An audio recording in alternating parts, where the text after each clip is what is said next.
বাপদাদার ঐতিহ্য ফিরিয়ে নিয়ে এনেছেন। আর হচ্ছে দেশে তো জানেনই বিদ্যুৎ নাই, আর যে অল্প পরিমাণ বিদ্যুৎ আছে তারও অনেক বেশি দাম। তারপরে গ্যাস নাই, ঘন্টা ধরে গাড়ি লাইনে দাঁড়িয়ে থাকে, গ্যাস পাওয়া যাচ্ছে না। আমরা যারা গৃহস্থলীতে তারা রান্নার জন্য গ্যাস পাচ্ছে না।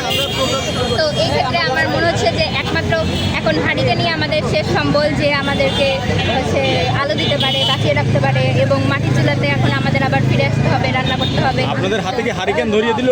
হ্যাঁ, তারেক সরকারের মানে তারেক রহমান সরকার এই যে আমাদের হাতে হারিকেন ধরিয়ে দিয়েছে। আপনারা কি খুশি হয়েছেন কিনা?